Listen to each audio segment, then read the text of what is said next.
বাসন্তী পুজোর অষ্টমী তিথি খুবই বিশেষ। শুভফল লাভের জন্য অত্যন্ত উপযুক্ত এই তিথি। যারা নিয়ম মেনে পুজোর সমস্ত কাজ করেন তাদের মনস্কামনা অবশ্যই পূর্ণ হয়। জীবনে উন্নতি লাভের জন্য এবং জীবন থেকে সমস্ত বাধা বিপত্তি দূর করার জন্য এই দিন বেশ কিছু উপায় করলে সারা বছর তার শুভফল পাওয়া যায়। আসুন আজকের ভিডিও থেকে জেনে নেওয়া যাক সেই উপায়গুলি কী কী। নমস্কার বন্ধুগণ, জয় মা দুর্গা চ্যানেলে আপনাদের সকলকে স্বাগত জানাই। কেমন আছেন সবাই?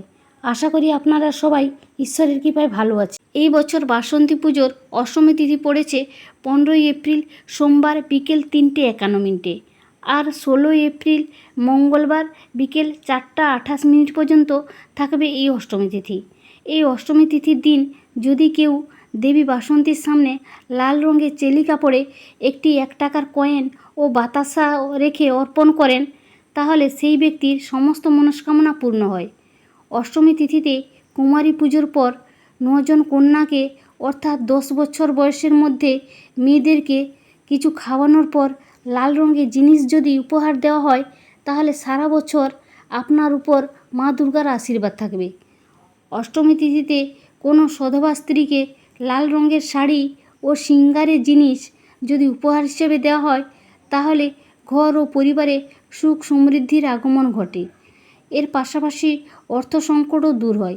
দেবী দুর্গা প্রসন্ন থাকেন। শাস্ত্রমতে অষ্টমী তিথিতে তুলসী গাছের সামনে 9টি প্রদীপ জ্বালানো উচিত। তারপর তুলসী দেবীকে পরিক্রমা করুন।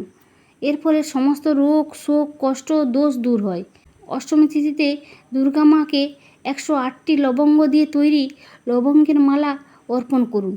তারপর লাল গোলাপ ফুল দিয়ে মা দুর্গার পূজা করুন। এর ফলে দেবী দুর্গা আপনার সমস্ত কষ্ট দূর করবেন। অষ্টমী তিথিতে দুর্গা মাকে শৃঙ্গারের সামগ্রী ও তার সঙ্গে সুগন্ধি অর্পণ করলে কুণ্ডলিতে শুক্রের অশুভ প্রভাব দূর হয়। অষ্টমী তিথিতে কিন্তু যজ্ঞ ছাড়া পুজোর ফল পাওয়া যায় না, তাই এদিন অবশ্যই যজ্ঞ করা উচিত। আহুতির সামগ্রী যাতে যজ্ঞকুণ্ডের বাইরে না পড়ে সেদিকে বিশেষ লক্ষ্য রাখতে হবে।